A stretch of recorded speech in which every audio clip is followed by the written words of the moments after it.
on a very difficult pathway.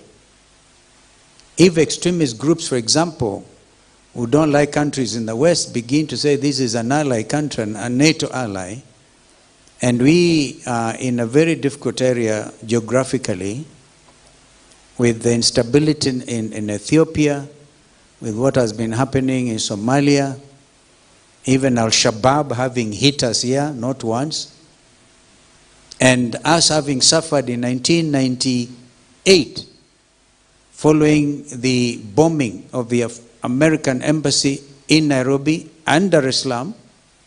In fact, I hold the view, had the world taken seriously what happened in 1998 here during that bombing, where over 222 Kenyans died, and today a lot of them are still maimed, and we suffered for mistakes which are not ours. We were not even NATO allied.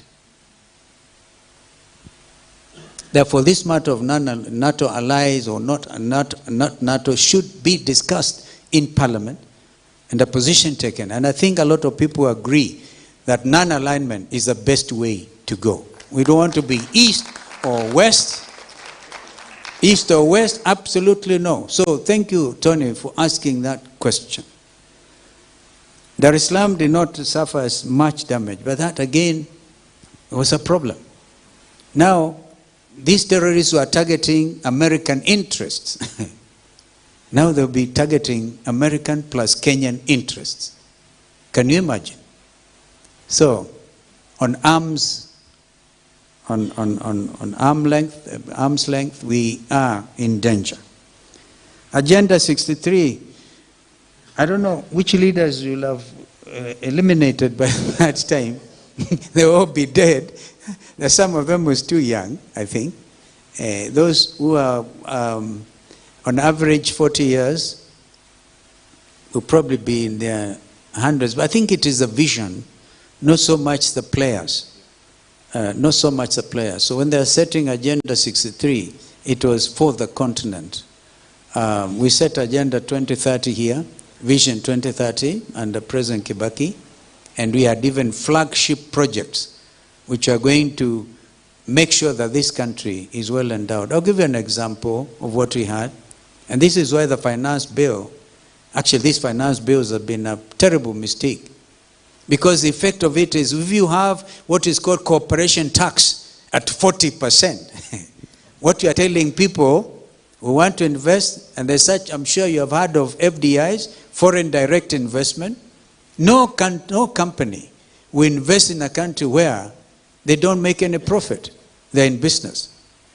And so, without manufacturing entities and companies being set up in Kenya, in our region, we will continue to have the youth budge. Young Kenyans, highly educated, but jobless. And the reason is, people flee. In fact, I think our friends in Tanzania, President Suluhu was saying, this mistakes Kenya is making is a beautiful thing for Tanzania. Because companies are relocating from Kenya to Tanzania to set up manufacturing in Tanzania. Because the tax policies are more friendly to business. This has been our undoing, and the current leadership here, President William Ruto and his team, are listening more to IMF. They are given a prescription which they must follow, or there's no deal. I think Ruto should have reported to all of us that IMF are trying to strangle him. And would have come to rally behind him. Because Africa said no to SAPs, as I mentioned earlier on, structural adjustment programs of the IMF. They failed. So we could also say, stop this habit of killing our economies, because at the end of the day, if you look at that way, maybe the problem is not even Ruto. Maybe the problem is those multinationals and the Bretton Woods institutions. And that is a problem across Africa.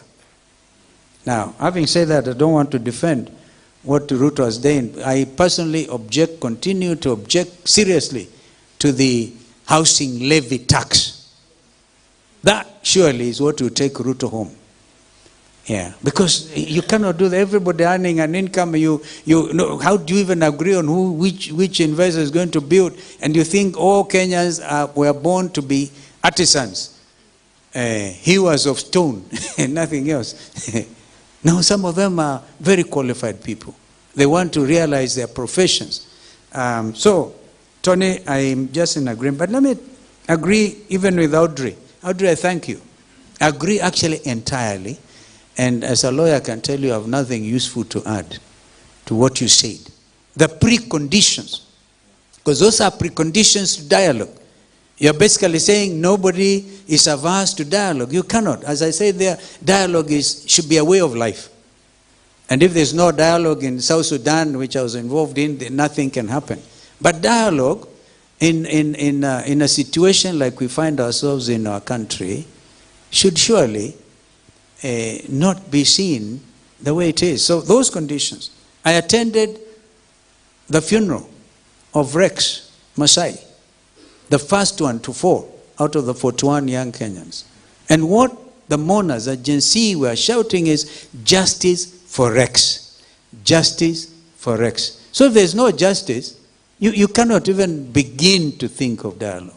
So Audrey, I don't know whether you are from the law school at Strathmore. If you are, I met your former dean in London a few days ago. And he was asked to serve in the audit committee. I'm quite sure he must have, Professor, very difficult name, he must have declined. So I really agree with you that there must be justice, and there must be, though those people, abductions must stop. I met this young man, the president of the Kenya School of Law Students Association, Okuya. He was even injected with some substance, but those people abducted him, left him for the dead somewhere in Murang'a, and you expect that